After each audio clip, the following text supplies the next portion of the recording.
The story began with the main protagonist, named Yechu, talking about fish, as they were living things familiar to everyone.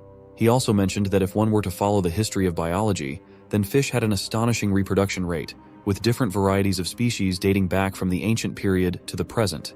It was also noted that perhaps humans only regarded fish as food, and anyone could easily kill them because they had no strength to resist.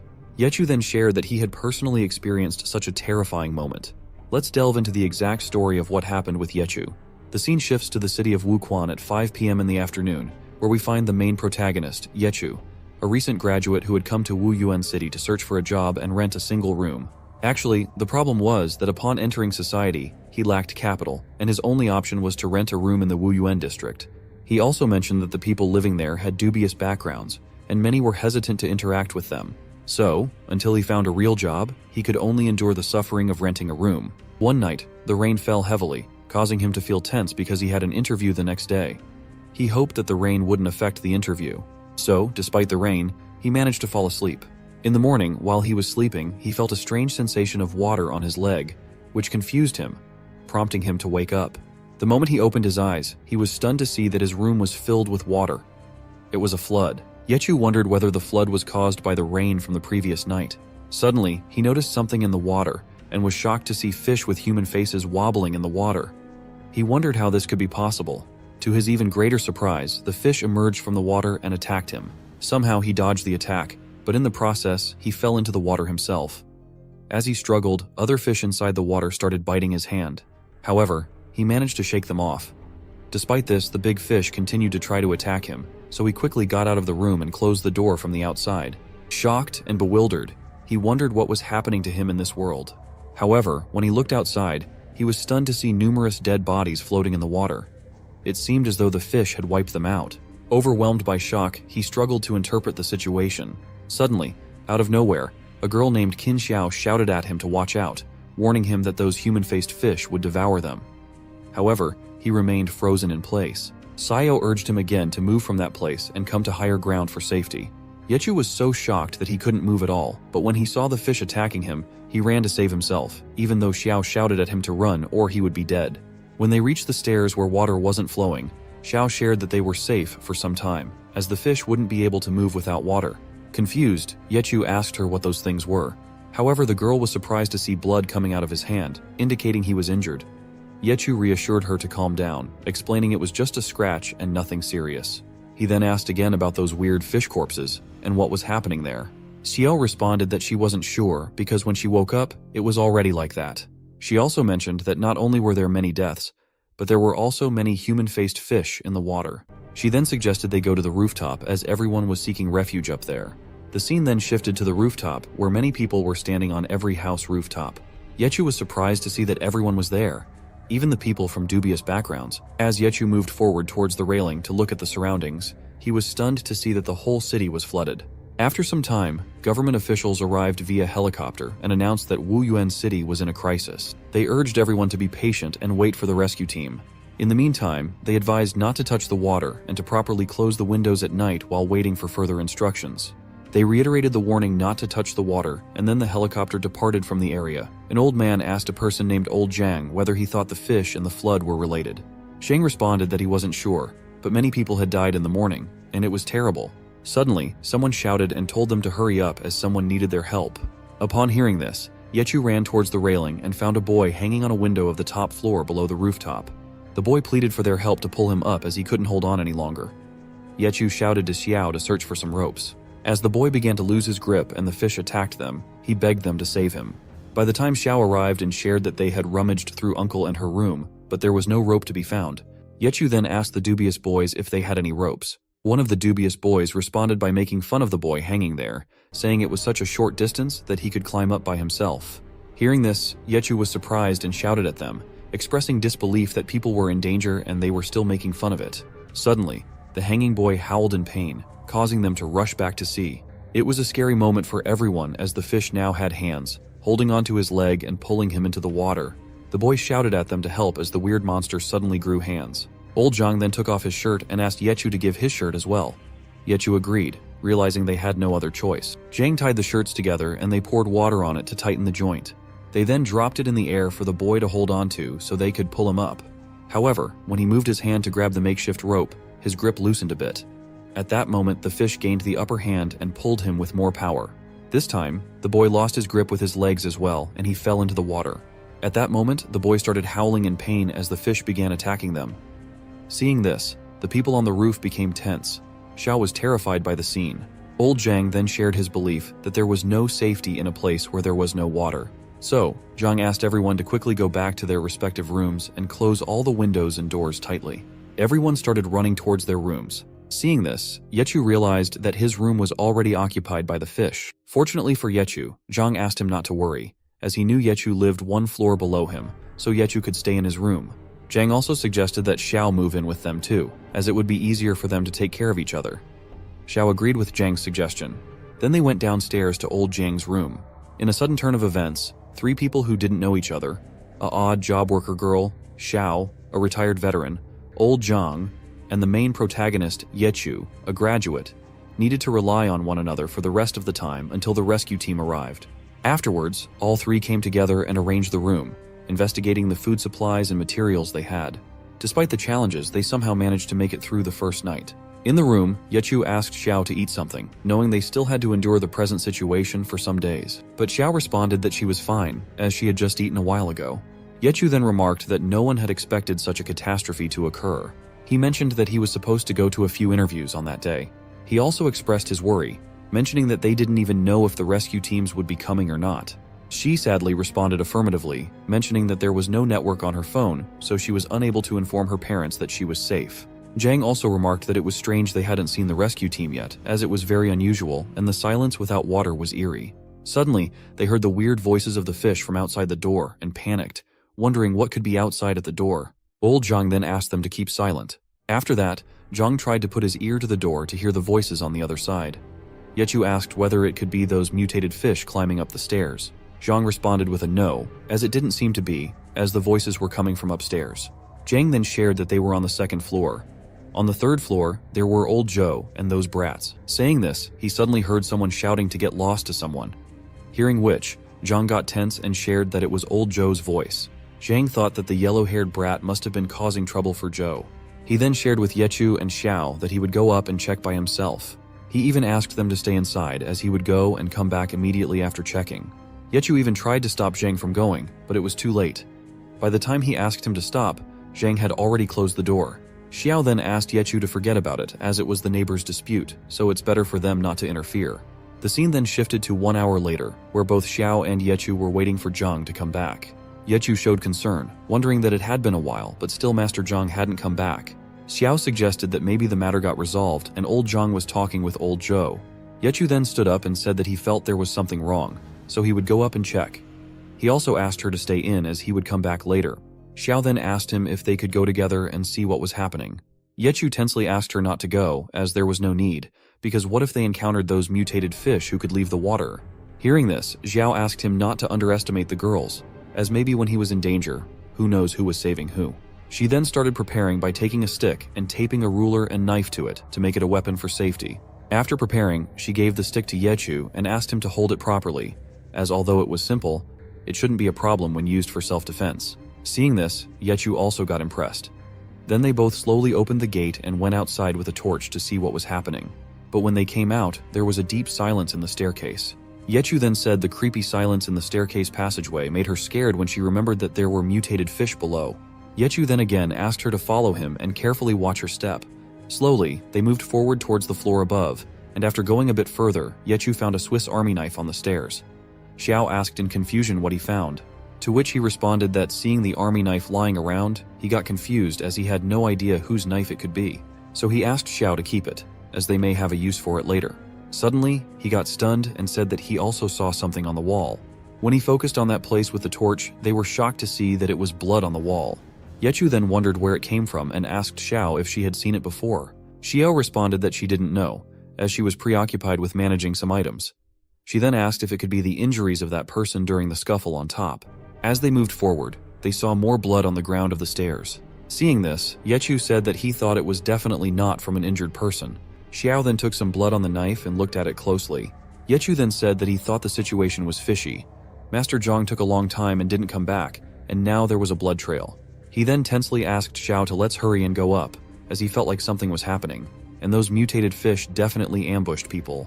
So Master Zhang could be in danger. But Xiao held his hand and asked him to calm down and not get anxious, as she was observing the situation. And it could definitely be different from what he was thinking. She then said that she thought the blood was sprayed on the staircase with purpose, as if there was really someone injured. Then there should be a trail of blood around the surroundings, and even it was so close to their room, yet they never heard a shout for help. Suddenly, a new type of beast appeared in the scene behind them. Yechu asked again that it was too late, so who would spray blood on the stairway?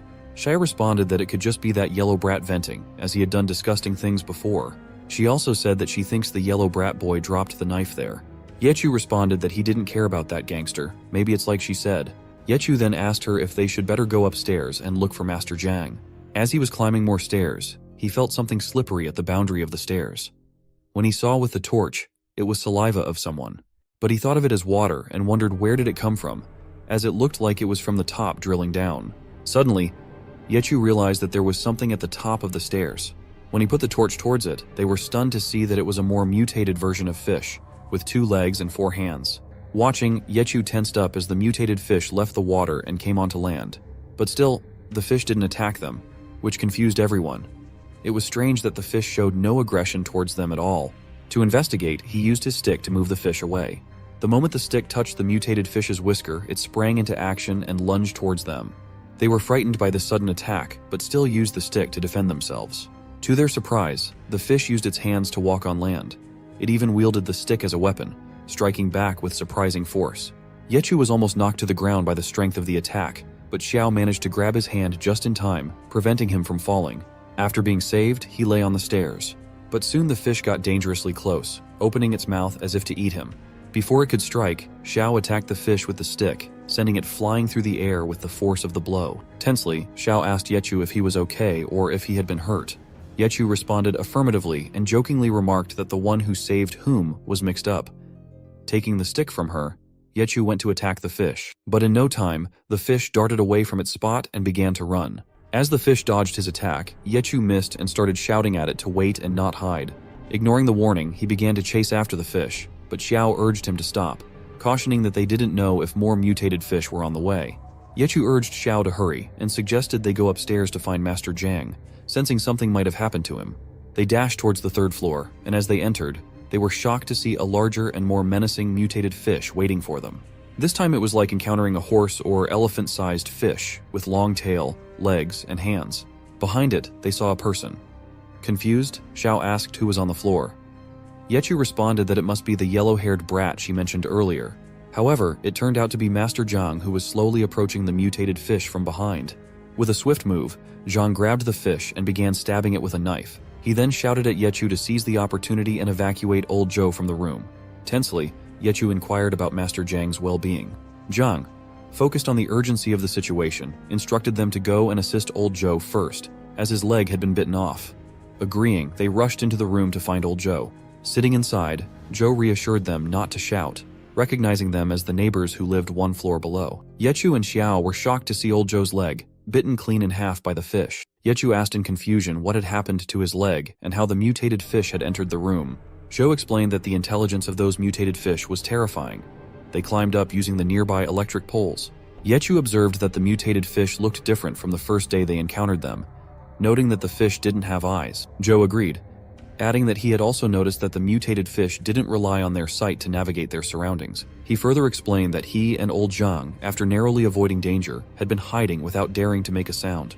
However, their ascent had caused a clatter, which distracted the attention of the mutated fish. Xiao shared that old Zhang had been gone for a long time, causing them to worry, so they went up to find him. Yechu added that they found the stair passage covered with blood on the walls. Hearing this, old Zhou shared that it was likely done by the fish. When the sky turned dark, he observed some species engaging in similar behavior and wondered if they were marking their territories in that way. Yechu, feeling tense, exclaimed in shock, "Territory making, really?" Old Zhou responded that he wasn't sure about the fish's intentions. He suggested they leave the place for now and discuss it later. As they exited, Zhang came flying towards them, prompting them to halt.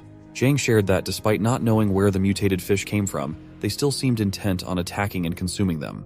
The mutated fish roared and lunged towards Zhang once more, but Zhang fought back using a broken table as a makeshift weapon.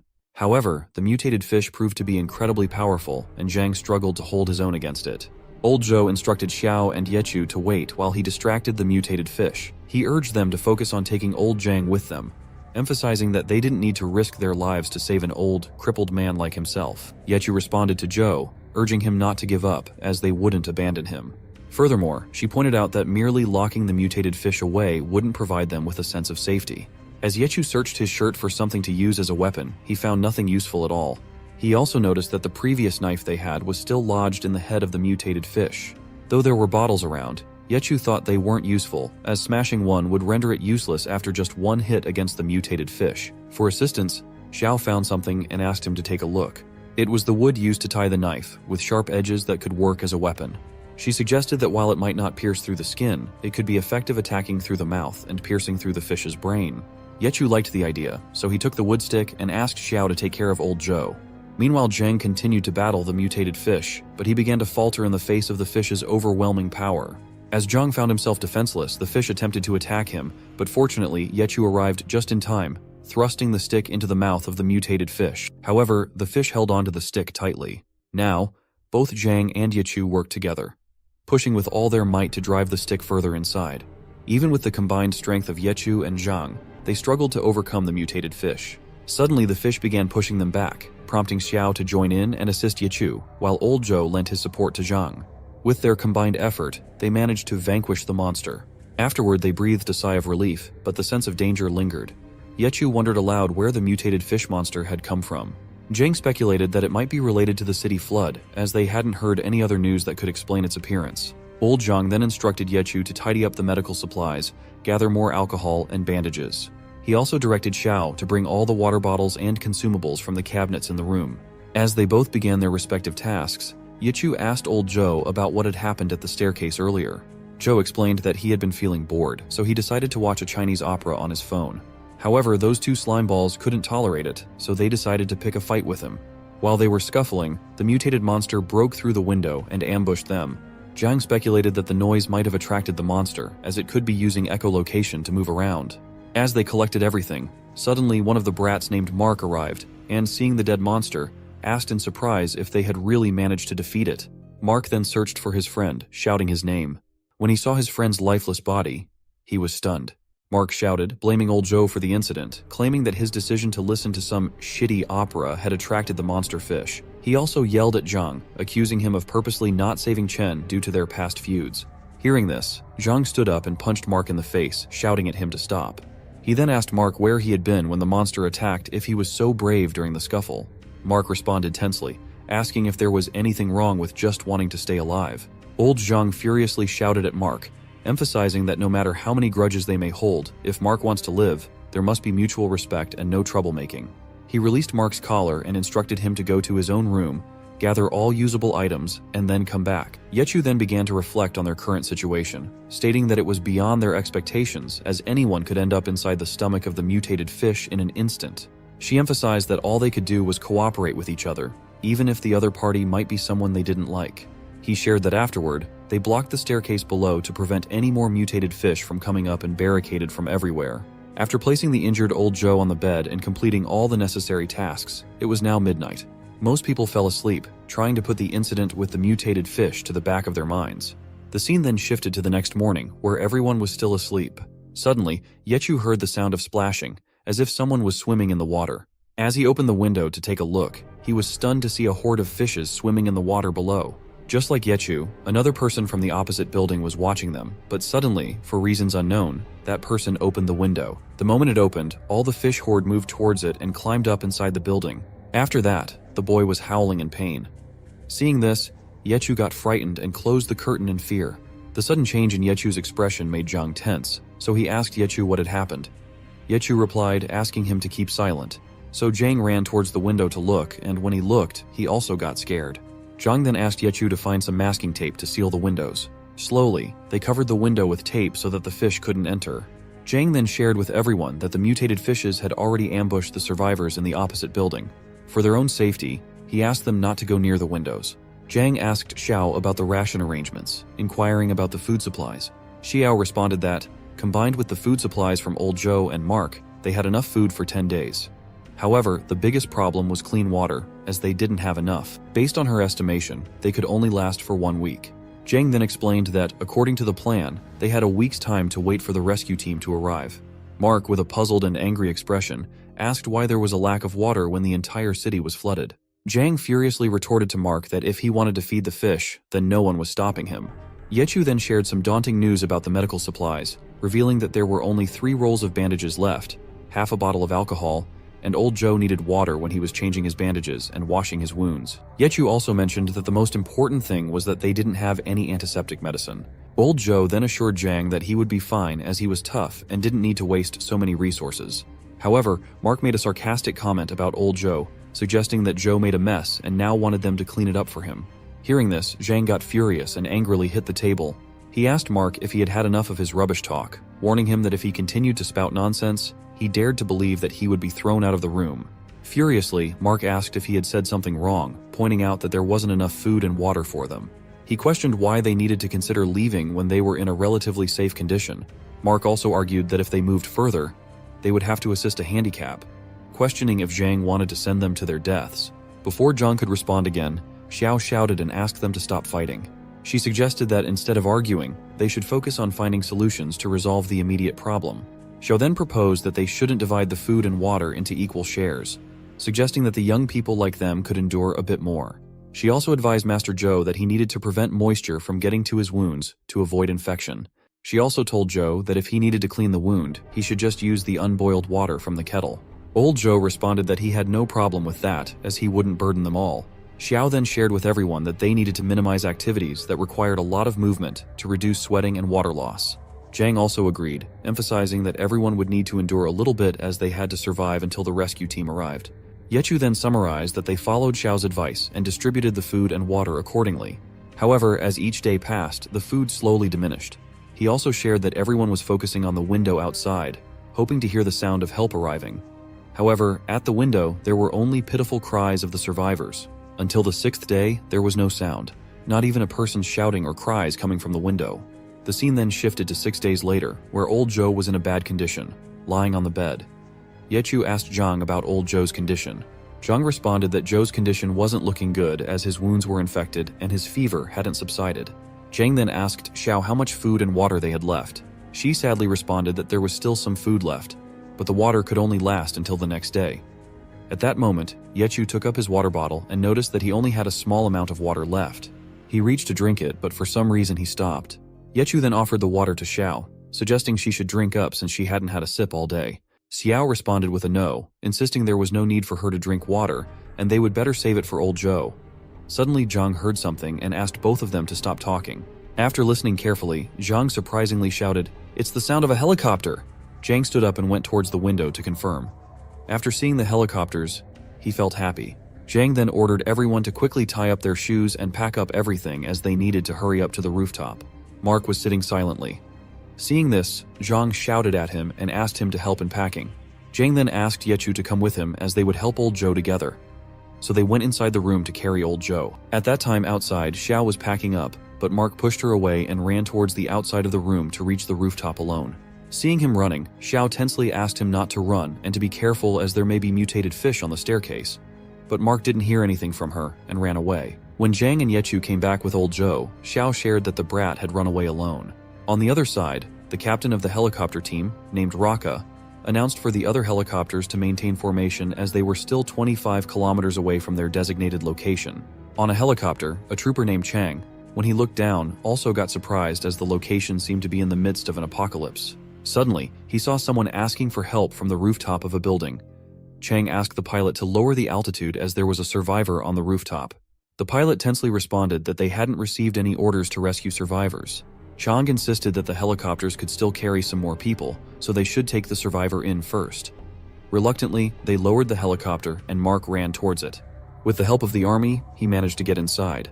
Chang asked if there were any more people in the flat, because if there weren't, they needed to hurry up and leave.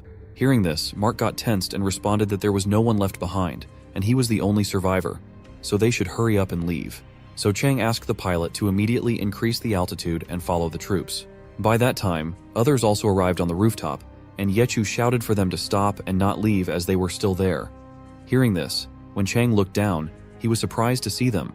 To his even greater surprise, he found Master Zhang among them. Chang then furiously asked Mark why he had just said there was no one left. Mark got tensed and responded that he didn't know about them because he didn't know them. Suddenly, they received orders that their mission was their first priority, so the captain asked them to get back in formation. The pilot also asked Chang to think as they needed to carry on with others. Chang was still worried for Master Zhang, so he took his bag of supplies towards Zhang and the others. Seeing this, the other troops got shocked and asked what Chang had done as those were their army supplies. Chang responded that he threw the supplies bag because it would help Zhang and the others to survive for some more days. On the other side, seeing the supplies bag, Yechu shouted that they didn't want anything, they just needed to be rescued, so they should be taken in the helicopter. To Zhang and the others' surprise, all the helicopters moved forward. Inside the helicopter, a troop asked Chang if he knew the people standing on the rooftop. Chang responded with a yes, explaining that the one who carried the injured old survivor was his former instructor.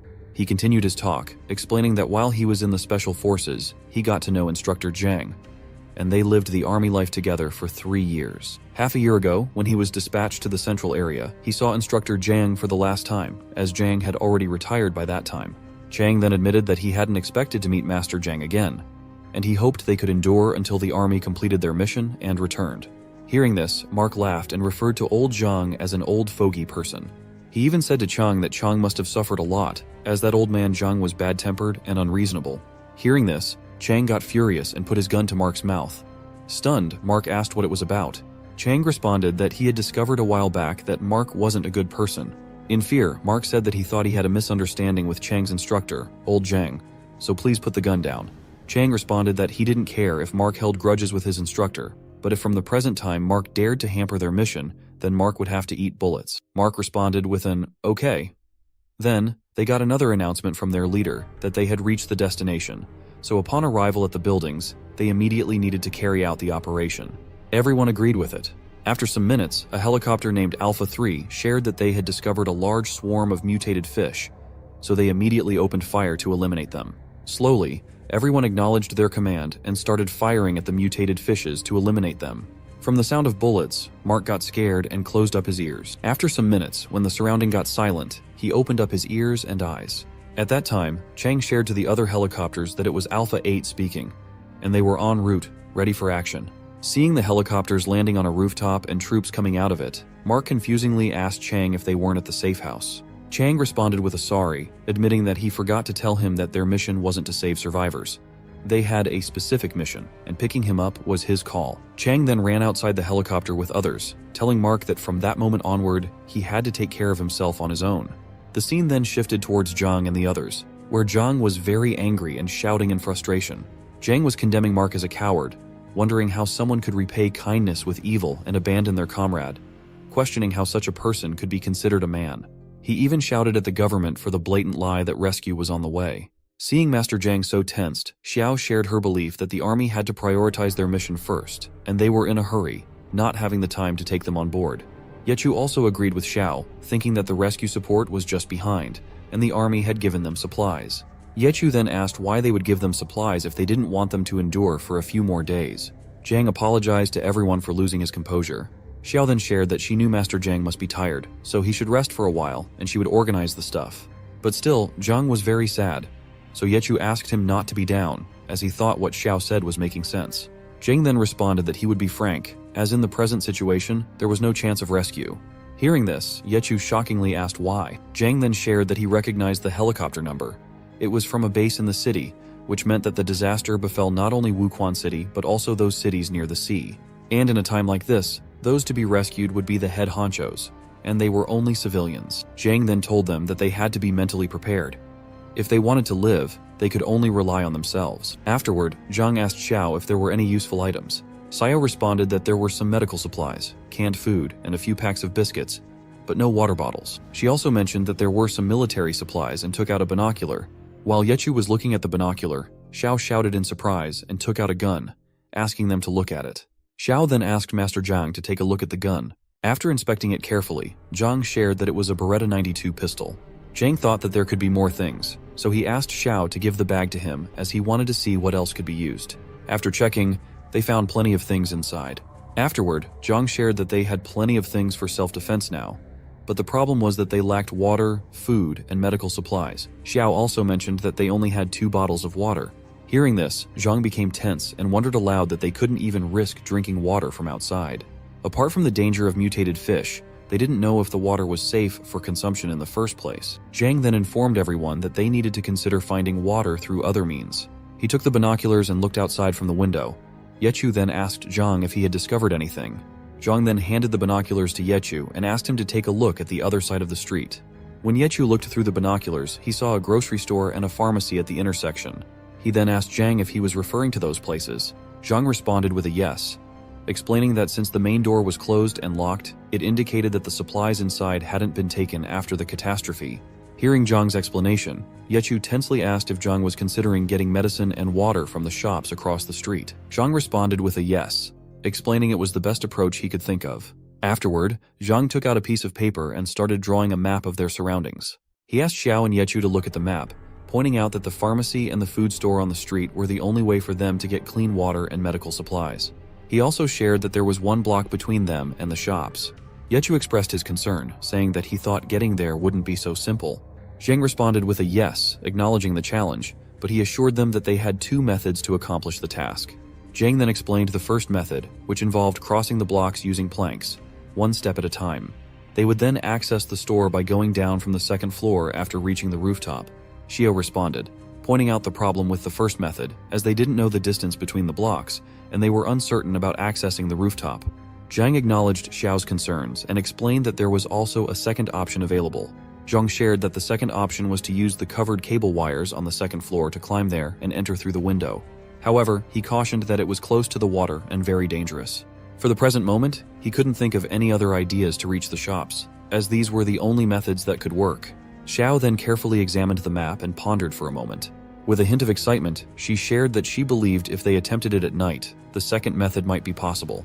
Hearing this, both Zhang and Yechu were surprised and asked, "What?" Xiao responded, pointing out that she wasn't sure if either of them had noticed, but for the past few days, mutated fish had been making a lot of noise during the daytime but were quiet at night.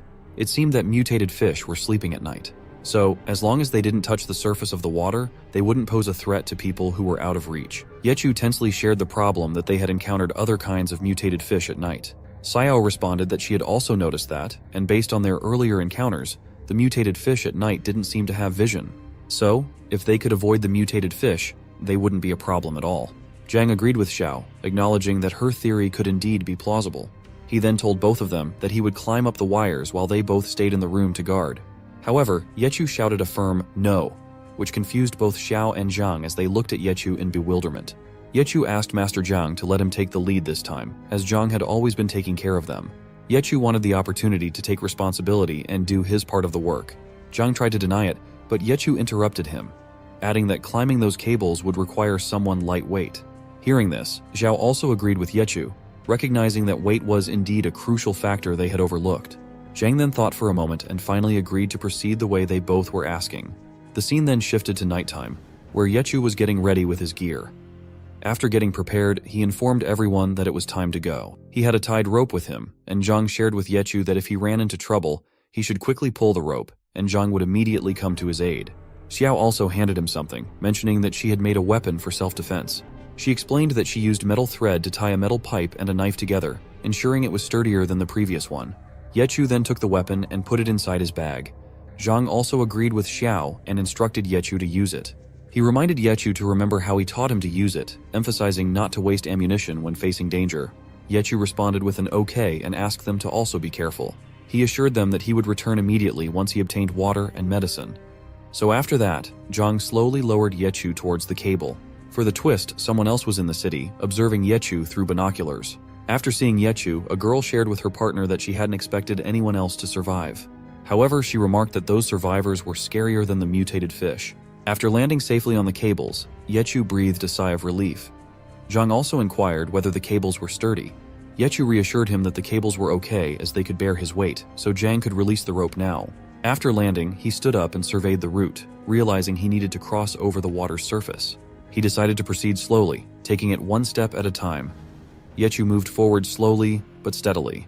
At one point, a wire lock broke, causing him to nearly fall into the water due to the loosening grip. However, he managed to hold himself on the wire just in time. The broken piece fell into the water, startling Zhang and Xiao as they watched Yechu's precarious situation. Even Yechu sighed in relief after escaping danger. However, his relief was short-lived when he heard the sound of rushing water, causing fear to grip him as he wondered if it was the mutated fish. His suspicions proved correct as the mutated fish emerged from the water, leaping towards him in an attack. Witnessing the scene, everyone tensed up, unsure of what action to take. To their surprise, the mutated fish couldn't reach the height of the cable and retreated back into the water. With a sigh of relief at narrowly escaping a major threat, Yechu resumed moving forward. As he moved further, he stumbled upon something that left him stunned. Meanwhile, Zhang confided in Xiao that he couldn't see Yechu's progress anymore, speculating that Yechu should be reaching the third block. However, Xiao urged Zhang to take another look, pointing out that Yechu was waving the flashlight at them.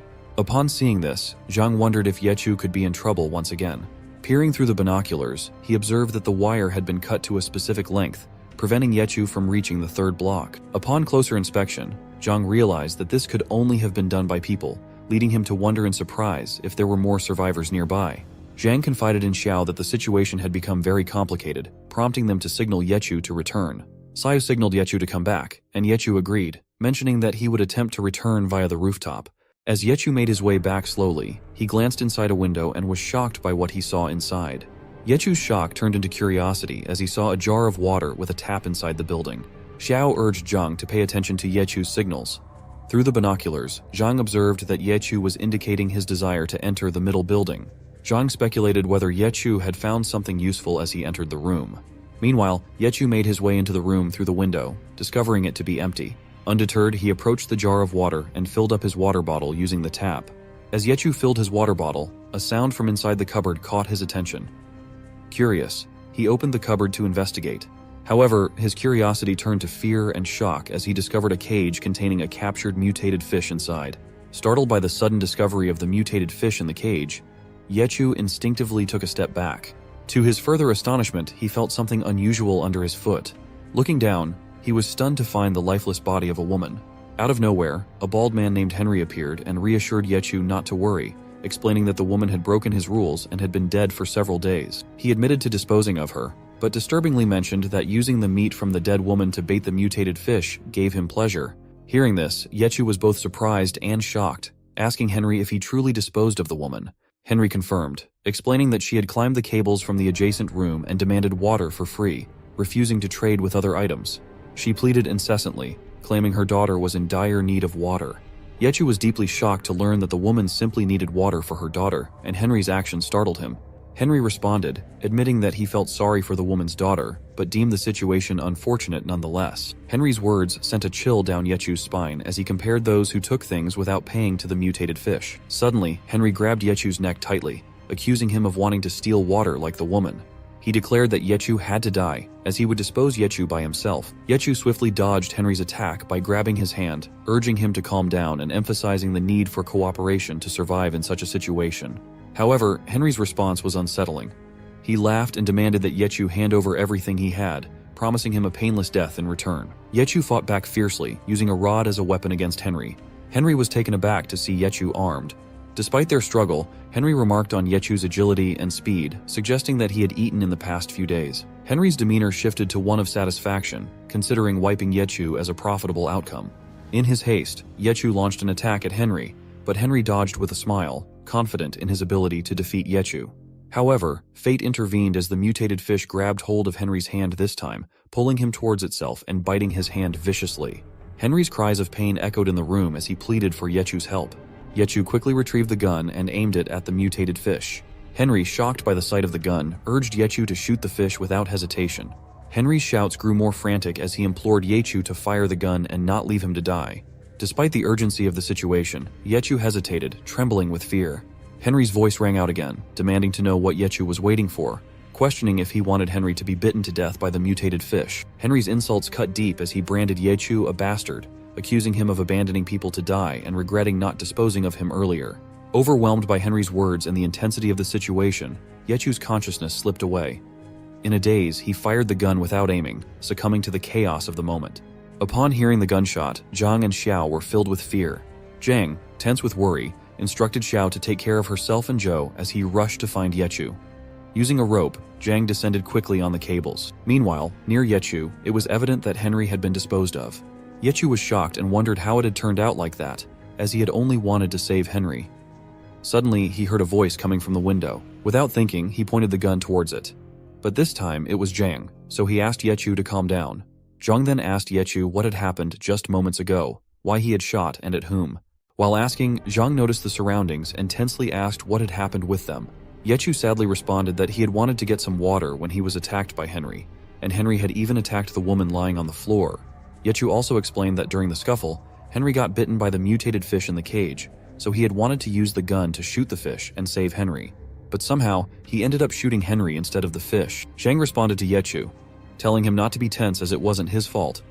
It was Henry's perverted nature that had grown during the crisis that was the cause. Zhang then urged Yechu not to blame himself, as it wasn't the time for it. They needed to check the room for anything they could use, so they slowly went further into the adjacent room to find some supplies. Meanwhile,